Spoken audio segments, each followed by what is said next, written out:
कि आप भी फेसबुक एड रन कर रहे हो और आपको लग रहा है कि वो काम ही नहीं कर रहा है, क्योंकि आपके बिजनेस के लिए वो काम नहीं कर रहा है। हो सकता है कि आप कुछ गलतियां कर रहे हो। जनरली लोग कुछ सेट ऑफ मिस्टेक्स करते हैं। नमस्कार, मेरा नाम है Aditya. I am the founder of We Regular Media, और हम हमारी एजेंसी के अंदर कई सारे क्लाइंट्स मैनेज करते हैं, तो हमें एक्सपीरियंस है कि जनरली क्लाइंट्स मिस्टेक क्या करते हैं, क्या मेजर मिस्टेक वो करते हैं। तो इस वीडियो में आपके साथ वो चीज़ शेयर करने वाला हूँ, एक्चुअली वो मिस्टेक करते क्या है, क्या वो मेजर मिस्टेक होती है और कैसे आप उनको फिक्स करके अपने एड्स को प्रॉफिटेबल बना सकते हो। वीडियो स्टार्ट करते हैं। तो सबसे पहली जो मिस्टेक होती है वो मिस्टेक होती है कि टारगेटिंग को ब्रॉड कर देते हैं। मतलब एक्चुअली कोई टारगेटिंग करते ही नहीं है। इनिशियली होता है कि कोई भी नया ब्रांड अगर लॉन्च हो रहा है, कोई भी नया प्रोडक्ट आप इंट्रोड्यूस कर रहे हो, तो आपके माइंड में एक सेट ऑफ ऑडियंस होती है। सपोज अगर कल को मैं एक स्नीकर ब्रांड लॉन्च करूंगा, तो मुझे पता रहेगा स्नीकर कौन सा एज ग्रुप खरीदता है और वो कहाँ से आते हैं, टीयर वन से। प्राइस रेंज मुझे समझ में आ जाएगा, वो टीयर वन के होंगे या टीयर टू से होंगे, उनका इंटरेस्ट क्या होगा, ये सब मुझे पता होगा। लेकिन अगर फिर भी मैं टेस्ट करना चाहूँ, तो मैं ब्रॉड ऑडियंस को टारगेट करूंगा। मतलब कोई टारगेटिंग सेट नहीं करूंगा, ऐसी क्रिएटिव बनाऊंगा और रन कर दूंगा एड। इनिशियली उनको 5 to 10 डेज चलने दूंगा, फिर डेटा को एनालाइज करूंगा, कहाँ से सेल आ रही है, किस एज ग्रुप से आ रही है, किस प्लेटफॉर्म से आ रही है, कौन सी सिटी से आ रही है। देन उसके बाद उसको नैरो डाउन करके एक स्पेसिफिक कैंपेन में चलाऊंगा। इसे बोलते हैं जब आप डिटेल टारगेटिंग करते हो। लेकिन अगर आप ये नहीं कर रहे हो, तो आप एक मेजर मिस्टेक करोगे। अगर आप ब्रॉड टारगेटिंग रखोगे तो आपका सीपीसी बढ़ जाएगा, जिससे आपके कॉस्ट पर लीड या कॉस्ट पर परचेस काफी हाई हो जाएगी, क्योंकि फेसबुक को ऑडियंस ढूंढने में काफी टाइम लग जाएगा। इसके बाद आती है जो है वो सेकंड मिस्टेक। सेकंड मिस्टेक होती है कि लोग क्रिएटिव से अपना प्रॉपर ऑफर जो है वो एक्चुअली एक्सप्लेन ही नहीं करते हैं। जैसे कि अगर मैं आपको समझाऊं तो क्रिएटिव क्या होता है, आप लास्ट बार खुद सोचिए आपने कौन सा ऐसा क्रिएटिव देखा हो जिसको देख के आप स्ट्रक हो गए। जनरली अगर इंस्टाग्राम आप यूज कर रहे हो या फेसबुक यूज कर रहे हो, मेटा कोई भी प्लेटफॉर्म अगर आप यूज कर रहे हो, तो वहाँ पे अटेंशन स्पैन बहुत कम है लोगों का। तो आपको अटेंशन ग्रैब करने के लिए शुरू के 3 सेकंड बहुत इंपॉर्टेंट होते हैं, जिसको आप हुक बोलते हो। तो वो आपका बहुत स्ट्रांग होना चाहिए। अगर वो नहीं है तो आपके हाथ में मोबाइल है और आप 2 सेकंड लेंगे, आप उसको स्वैप कर दोगे, आप रुकोगे नहीं। तो आपका एड कॉपी ऐसी होनी चाहिए कि आपके जो कस्टमर है, आइडियल कस्टमर है, या फिर आपका जो भी आइडियल टारगेट ऑडियंस है, उसको एक्चुअली वो इंगेज कर सके। ऐसे क्रिएटिव इमेजेस काम नहीं करती है आजकल। इमेजेस ओनली रीटारगेटिंग काम करती है। तो इमेजेस काम नहीं करती है। आपको अगर इमेजेस चलानी है तो करावल के फॉर्म में चलाइए, क्योंकि लोग पढ़ते हैं, तो ऑडियंस का अटेंशन स्पैन भी बढ़ता है और आपका एड भी अच्छा परफॉर्म करता है। देन उसके बाद रील वीडियो फॉर्मेट में आप एड बनाओगे तो काफी अच्छा परफॉर्म करेंगे।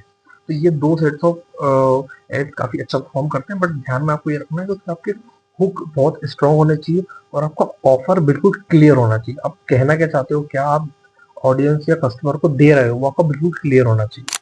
एंड थर्ड जो मिस्टेक होती है, वो लोग जनरली मिस्टेक करते हैं कि फनल को फॉलो नहीं करते, नो फनल स्टडी पे चलते हैं। कोई भी ब्रांड अगर आपने लॉन्च किया और आपने एड चलाया, तो आप जनरली ये करते हो, एक लीड या सेल्स एड चलाते हो और उसको लॉन्च करते हो। मे बी उसमें 2 या 3 क्रिएटिव होंगे, 1 2 3 या एड सेट होंगे, और उसको लॉन्च कर दिया। अब वो चला 5 7 दिन। शुरू के 1 2 दिन में आपको मे बी अच्छी लीड आई, शुरू के 3 4 दिन में अच्छी लीड आई, लेकिन उसके बाद लीड कोस्ट पर लीड बढ़ गई। जो आइडियली आपको चाहिए था वो हो ही नहीं पाया। उसका रीजन ये है कि आप फनल स्ट्रेटजी फॉलो ही नहीं कर रहे हो। एक्चुअली स्ट्रेटजी होती है फनल। फनल सबसे पहले होती है अवेयरनेस। आप एक अवेयरनेस क्रिएट करोगे आपकी ब्रांड की, क्योंकि अगर आपका ब्रांड नया है तो आपको कोई जानता ही नहीं। पहले आप अवेयरनेस क्रिएट करोगे, तो उसके लिए आपको अवेयरनेस चलाने पड़ेंगे। फिर उसके बाद आती है वार्म ऑडियंस। अवेयरनेस पे जो जो लोगों ने आपका एड देखा है, वीडियो एड कॉपी को जिन जिन लोगों ने देखा है, उसकी कस्टमर्स ऑडियंस बनाओगे। फिर उसको आप रीटारगेट करोगे, जिसे आप वार्म ऑडियंस बोलते हो। इस रीटारगेटिंग के बाद भी अगर आपको प्रोडक्ट नहीं परचेस कर रहा है कोई, तो अगेन उसको रीटारगेट करोगे। अगर आपकी वेबसाइट पे वो गया है तो वहां से आप एक कस्टमाइज ऑडियंस बनाओगे। ऐसे करके आप डिफरेंट सेट ऑफ ऑडियंस बनाओगे, उसको रीटारगेटिंग करते रहोगे जब तक वो आपका प्रोडक्ट परचेस नहीं कर लेते। इससे आपका कॉस्ट ऑफ परचेस भी कम हो जाएगा और आपकी जो ब्रांड की अवेयरनेस भी क्रिएट हो जाएगी और आपका एंगेजमेंट भी काफी बढ़ जाएगा। मतलब आपका ब्रांड बन जाएगा एक्चुअली। फोर्थ जो मिस्टेक होती है, लोग जो जनरली फोर्थ मिस्टेक करते हैं, वो ये होती है कि आप जो है वो पिक्सल को इंटीग्रेट नहीं करते। मतलब डेटा प्रॉपरली ट्रैकिंग नहीं होता है। जो नए नए मार्केटर होते हैं या नए नए ब्रांड्स ओनर होते हैं जो कि एक्चुअली फेसबुक एड चला रहे होते हैं, तो वो विदाउट पिक्सल के एड चला देते हैं। और ये बहुत बड़ी प्रॉब्लम है। इससे इशू ये होता है कि मेटा को एक्चुअली समझ में नहीं आता कौन सा कस्टमर आपकी वेबसाइट पे जा रहा है और कौन सा कस्टमर उसको परचेस कर रहा है। अगर मेटा ये ट्रैक नहीं कर पाएगा, तो मेटा आपको कॉस्ट पर परचेज क्वालिटी नहीं ला के दे पाएगा, या कोस्ट पर लीड क्वालिटी नहीं ला के दे पाएगा, क्योंकि वो कस्टमर की जर्नी को फॉलो ही नहीं कर पाएगा। तो उसके लिए सबसे बेसिक इंपॉर्टेंट है कि आप मेटा का पिक्सल इंस्टॉल करो, कन्वर्जन एपीआई उसके अंदर डालो, ये सारी प्रॉपर्ली इंस्टॉल करो। इंस्टॉल करने के बाद जब आप एड चलाओगे तो आपकी ट्रैकिंग प्रॉपर होगी और मेटा को समझ में आएगा कौन सा कस्टमर है जो आपकी जर्नी फॉलो कर रहा है, आपके एड पे क्लिक करके लैंडिंग पेज पे गया है, उसने प्रोडक्ट नहीं परचेज किया है, कौन सा कस्टमर 30 डेज बाद आया है, तो सब कुछ ट्रैकिंग रहेगी। जब ये ट्रैकिंग रहेगी मेटा के पास तो आपके लिए बहुत अच्छा परफॉर्म करेगा आपका एड। फिफ्थ तो लास्ट मिस्टेक होती है कि लोग बजट को इंक्रीज कर देते हैं और उनको लगता है कि सेल्स बढ़ जाएगी या लीड बढ़ जाएगी। जनरली ऐसा नहीं होता है।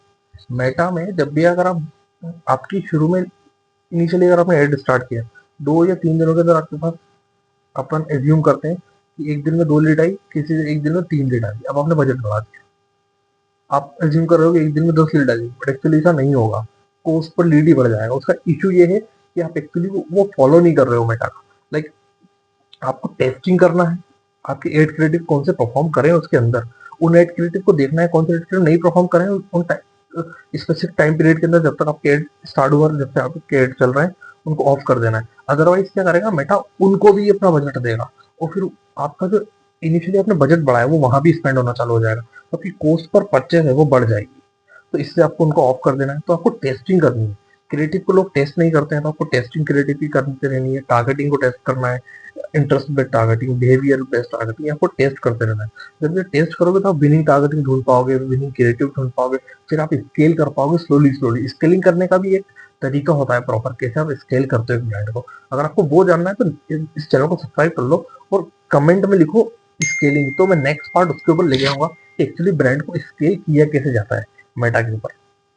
एंड अगर आपको ये वीडियो अच्छी लगी तो सब्सक्राइब कर लेना चैनल को। एंड ऐसी कुछ और वीडियोस के लिए और ऐसी कुछ शॉर्ट वीडियोस के लिए आप मेरा इंस्टाग्राम भी फॉलो कर सकते हो, जो कि आपको स्क्रीन पे शो हो रहा होगा, अदरवाइज आपको डिस्क्रिप्शन में लिंक भी मिल जाए।